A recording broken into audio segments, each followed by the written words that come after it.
Even in all, I just finished Nier's ending E. While I'm not completely happy with it, overall it was a good addition to the story.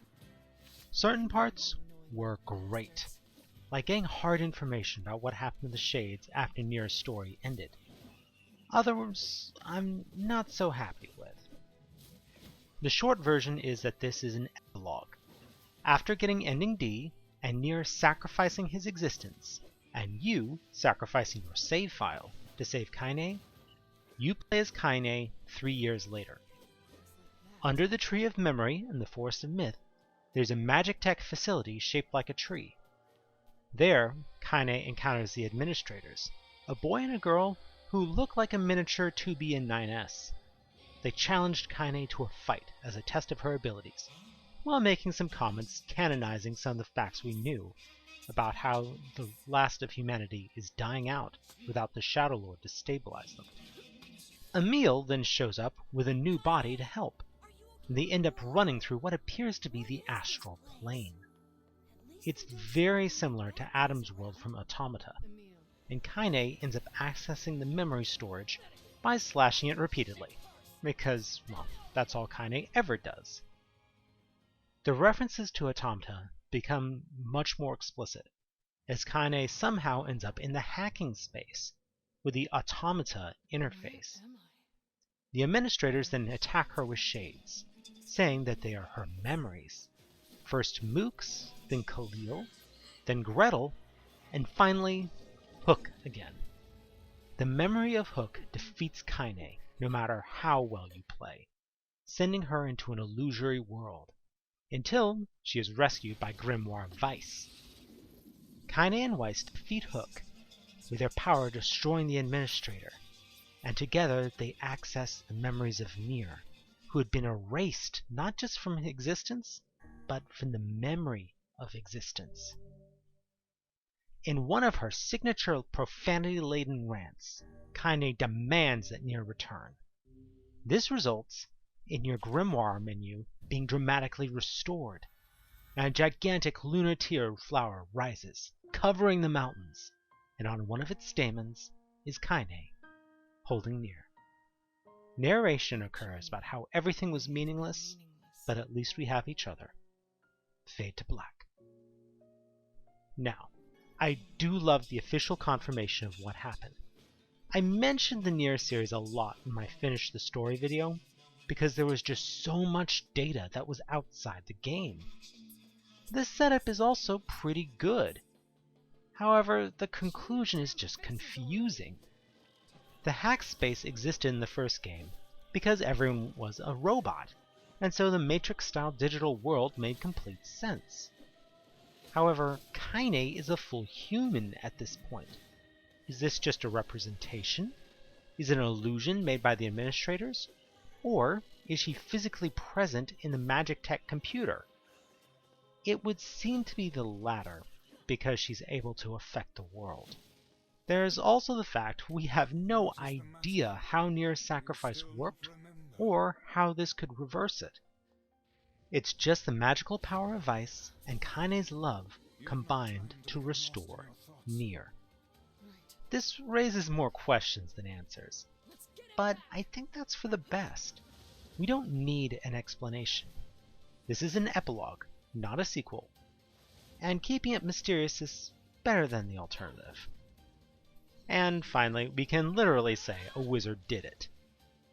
I also love that they managed to have Kaine bring Nier back through the power of love without undermining her personality. It's not a sweet, I love him, I really do, or even I can't live without him like Popola's breakdown. Just listen to it in its full glory. Shut up, shut up, shut up! I already made up my mind. Nobody tells me what to do. I swore I would be a sword. I swore that I would be your sword. Do you hear me? So I am going to get you back, and I don't care what it takes. Who the fuck do you think you are to just up and disappear like that, huh? I'm the one who gets to decide what my life means to me. It's my life, and I'll do whatever I want with it. So quit wasting time like a brainless fuckwit and get your ass back here now! Yep, that's the Kaine we know and fear. However, there are a few major negatives associated with this ending I'd like to bring up. First, I do wish they hadn't used the massive flower. It would be a very powerful visual metaphor for rebirth, if not for the series it's set in. This isn't just reminiscent of Zero's flower from Drakengard 3, which also had resurrective power and was actually the true villain of the story, slowly turning our hero into a god of evil. Word of God is that it's unrelated and it's just a gigantic lunar tear the size of a mountain. But that's ignoring the established symbolism of their world. It's pretty, but it's not good writing. Then, accessing this ending is more than a bit of a chore. After you went as far through the game as you could, probably 100%ing the second half, and then deleting everything, you have to restart the game from the beginning and play through about the first quarter of the story. For me, that was nearly 3 hours. I'm certain you could speedrun a bit, but that's not my style. After the game makes you play through the second half 3 times to get to ending D, this is a bit much.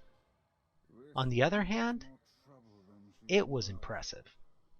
I knew that the switch was coming around the hook fight, and yet it was still a shock to see Nier's hand disappear from the familiar cutscene. It wouldn't have had the same impact if it was just an option in the menu. Finally, the one thing I really wish they hadn't done is have Nier resurrected as a child.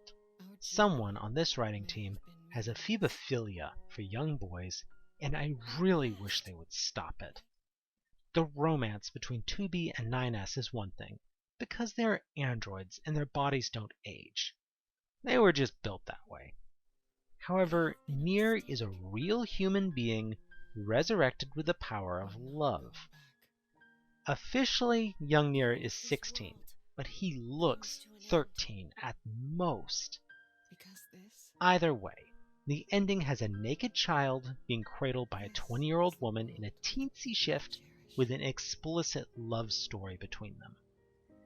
It would have been more endearing and without the pederastic overtones if they had just resurrected the adult version of the character. You know, the one who sacrificed himself in the first place. And finally, as an aside, for those who can do math, yes, Kaine is 17 during the main game. So the girl in lingerie with her butt hanging out has been jailbait this whole time, you perverts. Back on topic. Overall, it is a good epilogue to the game that finally gives our characters a personal, happy ending, even if they did unknowingly doom world with their actions.